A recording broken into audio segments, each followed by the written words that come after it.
This episode brought to you by Cafe Imports, Minneapolis-based importers of fine specialty green coffees. Independently owned and operated since 1993, Cafe Imports has been dedicated to decreasing its impact on the earth through renewable energy, carbon neutrality, and by supporting conservational efforts in places where quality coffee is grown and also where quality coffee is consumed. Where does your coffee come from? And by the National Parks of Lake Superior Foundation. As a nonprofit, we rely on support from listeners like you. If you like what you hear, please consider a donation. To learn more and make a gift, visit us at www.gosuperior.org.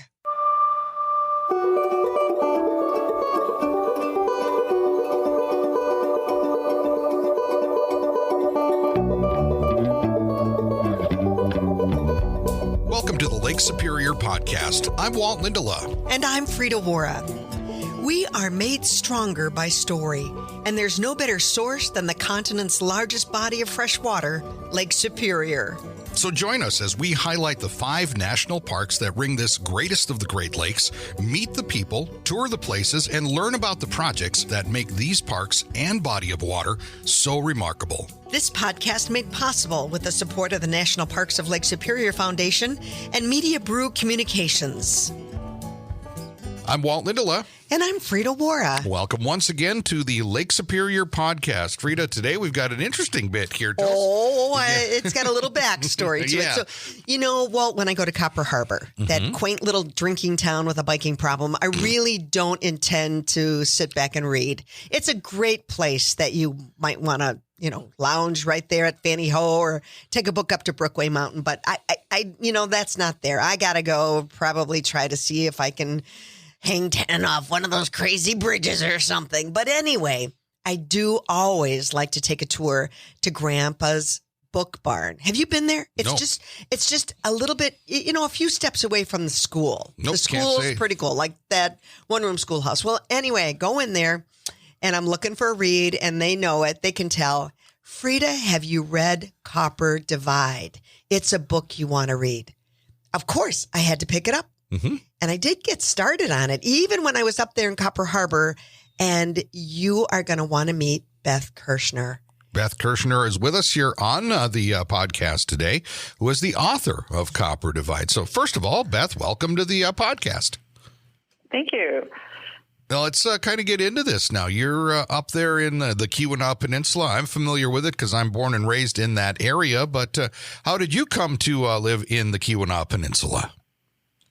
Well, I actually was born and grew up in upstate New York, right on one of the smaller Great Lakes, right on Lake Ontario, which we also get our fair share of lake effect snow up there. And but I moved to Houghton to go to Michigan Tech, and thought I was prepared. And then I think the first September I was there were snowflakes, and I realized this is going to be more serious than I grew up with. Yes, yeah, it is. Copper Country winters can certainly be a challenge. Now, did that help with maybe as you were spending your time there, you started to learn a little bit about the area? How did your interest in the history of the area come to be?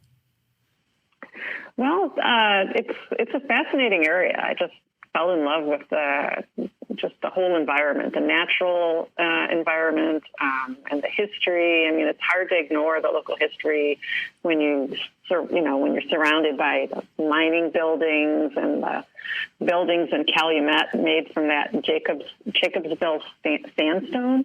But I took a history class when I was up there, and that's really what triggered my interest in the history of the area. Because your degree is not in history, right, Beth? No, I'm a computer nerd. It was computer science. I love it. Well, but then maybe when you're on sort of computers and things like that, you probably did a lot of writing, but then you kind of started to shift that into putting, I guess, fingertips to keyboards to come up with some sort of historic novel and a storyline with this particular work. But when and how did that interest start to turn into the storyline for a novel?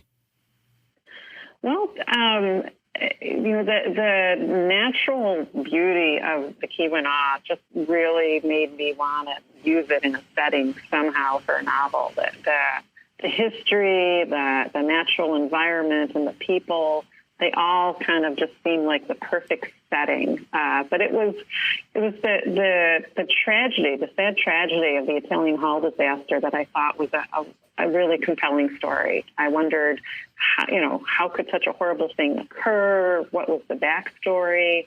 And no one really knows who triggered the panic that caused this disaster and why they didn't. So I wanted to create a character and try to dig into their motivations. Could you share for our listeners that may not be familiar with what the Italian Hall disaster is, as you mentioned it, a brief overview of what that was?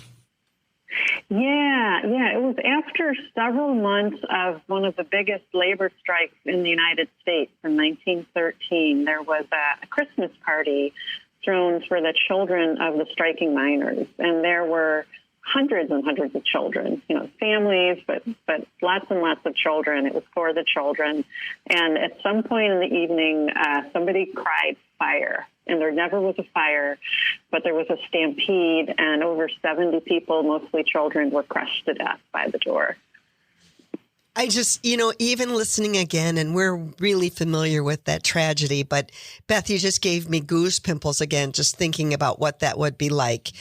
How in the world do you write a novel about something that happened over a century ago? Yeah, it was a challenge. I became a little obsessed with research. There you go. Yep. And it just learned all sorts of things. So I used, Michigan Tech has this great tech archive with lots of source materials. Down in Ann Arbor, University of Michigan has the Bentley Historical Library, and there's historical books on the subject. There's Rebels on the Range, Cradle to Grave. I emailed back and forth a little bit with some of the authors.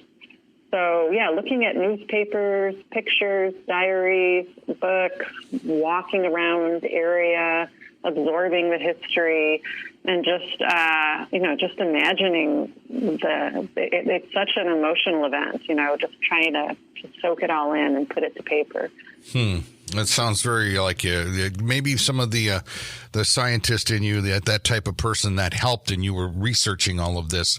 So then what did you do? Did you sort of build an amalgamation of this and sort of put the story together? Tell me about the story that you have written in Copper Divide. Tell us about that. Well, it starts off right at the point in the summer, shortly after the strike began, with there's just so many tragedies during this period of time, but something called the Seaverville murders, where some miners were shot down for trespassing on the mining property. And the book follows the perspectives of three main characters, three protagonists, throughout the story, from the start, almost the start of the strike, until a little bit after the Italian Hall disaster.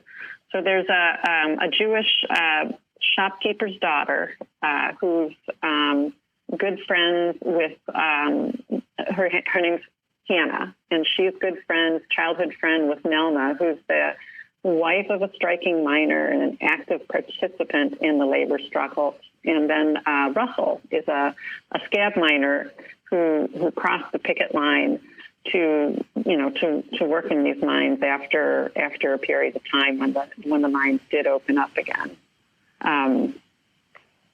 So it was just a really compelling story. I used a lot of actual characters, real-time characters. Charles Moyer, who was the president of the Western Federation of Mines, kind of stood in for a union representative who stayed with Nelma. And then Nelma herself was inspired by Big Annie Clement, who was, famous in and of her own right. So. And she was my favorite. I guess I shouldn't say that first, but did you have a favorite character? You ask that of a mother, and you're like, oh, all my children are my favorite. Right, yeah. I mean, I honestly think I did like all the characters that I put down. I mean, they each had their own perspective. When I was writing from one character's perspective versus another. I really got into their head, and I wanted to, I really wanted to imagine that there's not a single truth. We all experience things from our own emotional baggage, and so I wanted to build sympathetic characters for all three of these characters, even though they were frequently at odds with each other, and had different opinions about the strike, and certainly had a lot of conflict. But yeah, I like them all. I have a couple favorite scenes, and certainly I loved the relationship that Hannah and Nelma had, and of course that relationship became a divide. And you really blew me away at the end with that last time. Well, actually, last two times that they interact with each other, and I was just shocked at, Nelma was obviously, everything that happened at the Italian Hall fire and how she processed that, and then Hannah's grief over where the mine had escalated to the fight with the miners had escalated to. And oh man, I was like just pouring through that, trying to understand life in 1913 and to be a woman in 1913 and go through all that. I guess that's why I keep asking how in the world you immerse yourself in something that's over a century old. But it isn't. When you go to the Keweenaw, you're probably pretty close. I mean, you could sit in Shooty's bar and say, "Yeah, I think I think Frank's going to walk in here any minute." Yeah.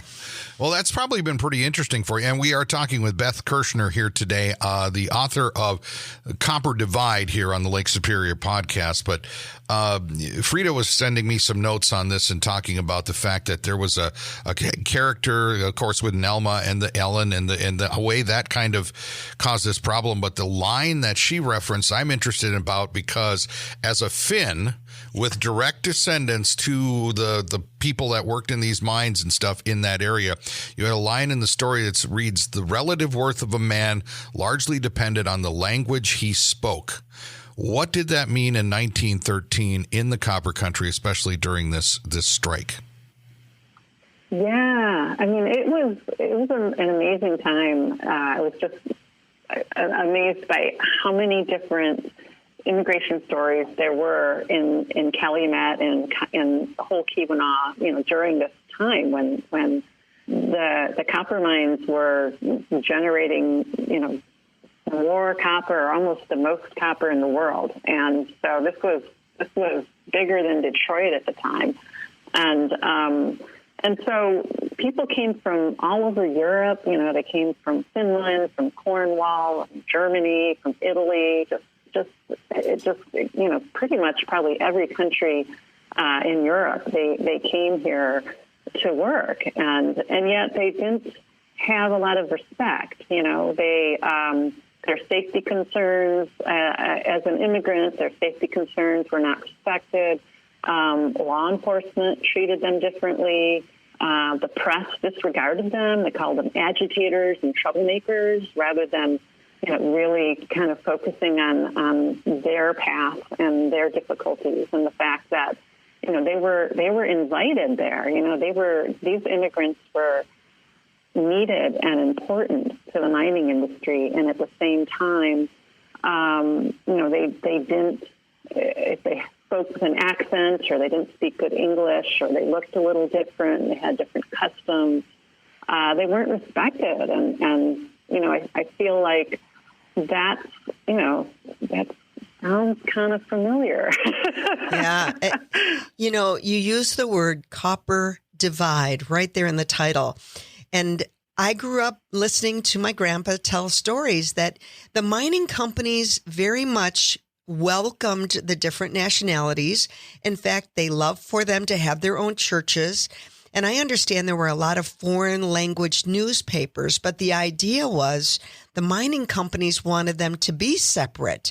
They wanted them to not learn each other's languages or connect with each other, because then as a mass body, as we saw starting, July 23rd of 1913, they would try to evoke change in the labor laws. So it's so interesting how you bring all of the different nationalities. And of course, the Finns are really out there, but the Slovenians, that was another really big faction of pushing forward for those labor rights. Yeah, it's really true. And I mean, you can walk around there today. I remember when I first moved to the UP, I one of the questions in my mind was, why does every corner have a different bar and a different church? Right. Yeah. Right. It's like bar, church, bar, church, bar, church. I mean, what is up with that? And it's exactly the reason you said. It's it was a very patriarchal society with the mining company intentionally both, providing for the miners and the immigrants and, keeping them divided so that they would not organize. I get, yeah. And the important part here, I think, also is to remember that we talk about this as the Italian Hall disaster. That's a great example of it. You had the Italian Hall, and you had the Finn Hall, and you had the Croatian halls, and you had all these places where they gathered. So the question that comes to my mind is, how does something like this that happened in 1913 become, or in your mind, be relevant today? Yeah, I mean, it's funny how, there's this cliche that history keeps repeating itself, and I certainly hope that nothing at all like what happened in that tragedy repeats itself. But unions are making a comeback today. People are, in different different industries than we had in 1913, but people are organizing, and, they're looking at the Starbucks, and they're looking at the Amazon, and they're looking at the rights that they have there, or the lack of rights, and trying to, get some respect and better working conditions, just like the miners did back in 1913. So I think that there's a lot of parallels between, what happened 100 years ago with both unions and immigration and what's happening today. I'd like to think that when people read the book, they see, they see the forest, but they also see the trees. They Right. see the individuals in the story, and people who are dealing with these events that are really bigger than themselves. So You sort of touched on it too, Beth. What else is there about the Keweenaw that just makes such a good story? So many things. I mentioned the landscape. I mentioned, both in the summer and the winter and the history, but it's the characters of, you were talking about, Walt, your grandfather and trying to get a step from the old Italian Hall. I mean, there's some real survivors up there. I think you have to be. Yep. I ran into so many compelling, interesting, eccentric, strong-willed people, and I wanted to put them into a story. I mean, some of the people I met, and, it's kind of interesting, but when I would go to school there, there's this one bar near the laundromat, it's where the Keweenaw Co-op is now. I'm not sure if they're still there, but, I would do my laundry, and then I would go to the bar and then do the laundry, go back and forth, washer, dryer, and I would meet so many interesting locals there, and they would still talk about the Italian Hall disaster.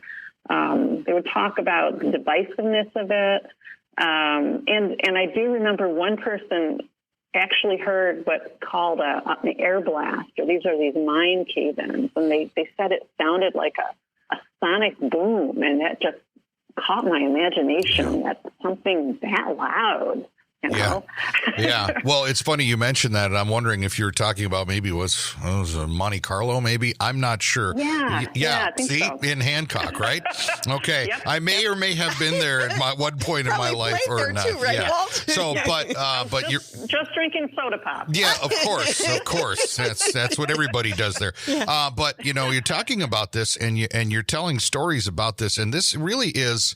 I mean, there have been some songs and things that have reference to this, and and there have been other works, as you mentioned, but this sounds like you've really tried to humanize the story of the people that are involved. It's one thing to talk about how many people unionized, how many people were hurt or killed, and how many people died in the tragedy and all of the other things.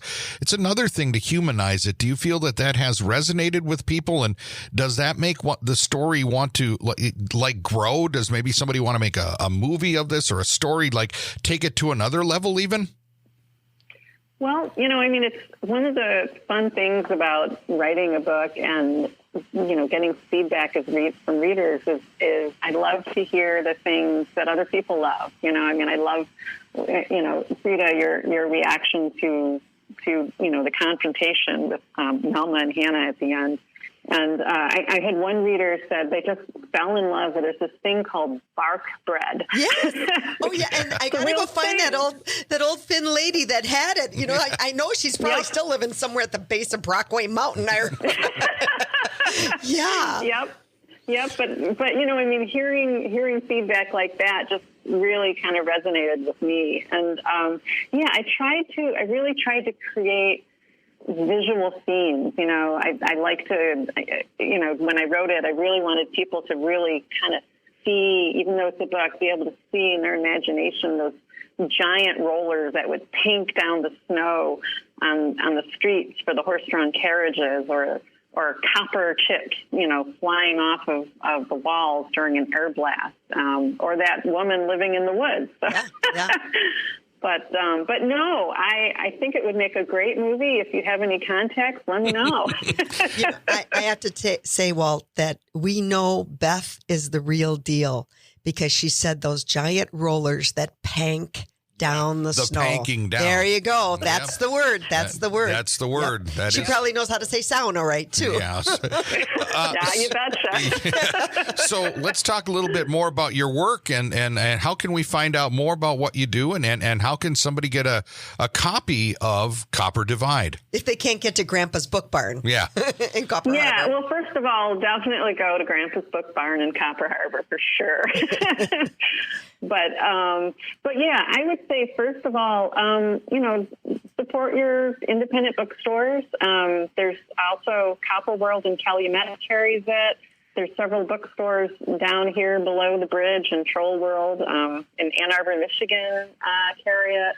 I'm trying to get Snowbound Books in Marquette to carry it. So ask if you want to get it there. But if you can't find it at a local bookstore, it's at Amazon. It's at Barnes and Noble. You can buy it online, and you can visit my website. It's Beth-Kirschner.com, and I have a difficult last name, so it's KIRSCHNER.com. And there's some pictures up there and links related to the strike, and also links to how to purchase the book. So, anything you're working on next? Yeah, it was just so much fun. I had to go for another round. Yeah. Had to go through another round of suffering. Yeah, but no, it was really it was a gratifying endeavor, and I'm working on a story now that it's kind of set a little bit in the future. Like next year, not hugely in the future. It's based in the Southwest, and it examines how people react to and deal with climate change. So just like the harsh winters of the Keweenaw are really present in this story, I'm thinking of the hot summers in the Southwest are going to be really present in this book. But there's still going to be some scenes in the Upper Peninsula. I have a scene that takes place during the fall around Lake Superior, and it's a developing story. So we'll see where it takes me, but I'm pretty excited about it so far. This is Beth Kirschner joining us here on the Lake Superior podcast today. Beth, before we let you go, again, what is the website for people to find out more about what you do? Thanks. It is BETH-KIRSCHNER.com. Well, we appreciate your time this morning or today here on the program and giving us a few moments. Beth, it's been a pleasure chatting with you. Thanks for all of it. Well, thank you for capturing this history, this story. Yeah. I think so many times we have those events in the Upper Peninsula and the Keweenaw. And if the Italian Hall fire were to happen again in history, I think the world would be rocked by what that all, that tragedy was just unbelievable. And to know that really that strike never settled. There never was a coming together. It just kind of faded into the history books. Yeah. Well, thank you so much for reading my book, Frida. Thank you so much for this great discussion. And I agree. It's history is, I like to think of history in the sense of generations. And then if you think of this as just a few generations ago rather than 110 years ago, it's not that far away. No, it is not. Well, it was Beth, my grandpa's time. Yeah. Our grandpa's time. Yeah, it was. Yeah. And it was not out of the realm of history that I grew up with up there. But Beth, thank you for your time today. Thank you so much. That's Beth Kirschner, who is author of Copper Divide, an interesting story. I mean, for me, again, we talk about this, growing up in the copper country, growing up in the Keweenaw Peninsula of Upper Michigan, where this is set and where this happened. This is a story that I'm kind of familiar with, but I encourage people that are checking this out today to look into this book and other books to find out more about not only the Italian Hall disaster, but the strike, and especially in light of things like the recent strikes with the United Auto Workers and everything. This is a relevant story to this day, 110 years later. Labor, immigration, yep. As Beth said, that will to survive, and for communities just trying to figure out how to make it all come together. And it's really a good read and an important one. I think it's also has a really wide spread. I think it's a book that will appeal to many ages. And if someone, certainly those folks that are thinking, can I put something underneath the Christmas tree this year that's going to have a little bit of a connection back to a place we all love, even though I live in Iowa or wherever it is, it's that's a good book. Well, we certainly appreciate you checking out the podcast with us here this time around. As we always say, if there's an idea that you'd like to have us talk about, maybe you can, something that you've experienced all around Lake Superior, the national parks and everything, then be sure to find us. I wonder if there's anyone out there that listens to our podcast that has made bark bread. Look it up, and they definitely need to. They need let to us find know. us. Yeah, I think we might even sample it if they put a little cardamom in it. Maybe we can do it, right, Walt? You can find us through the National Parks of Lake Superior Foundation, and wherever you download the podcast at. Let us know what you think. But that's going to do it for us this time around. I'm Walt Lindala. I'm Frida Waara. Thanks for listening. The National Parks of Lake Superior Foundation, NPLSF, is the only official nonprofit 501c3 fundraising partner of the National Park Service for all 5 U.S. national park sites on Lake Superior. To learn more about NPLSF projects and programs, you can visit the website at nplsf.org or friend them on Facebook. I'm Frida Waara. And I'm Walt Lindala. Thanks for listening to the Lake Superior Podcast. This podcast made possible with the support of the National Parks of Lake Superior Foundation and Media Brew Communications. This episode brought to you by Cafe Imports, Minneapolis-based importers of fine specialty green coffees. Independently owned and operated since 1993, Cafe Imports has been dedicated to decreasing its impact on the earth through renewable energy, carbon neutrality, and by supporting conservational efforts in places where quality coffee is grown and also where quality coffee is consumed. Where does your coffee come from? And by the National Parks of Lake Superior Foundation. As a nonprofit, we rely on support from listeners like you. If you like what you hear, please consider a donation. To learn more and make a gift, visit us at www.gosuperior.org.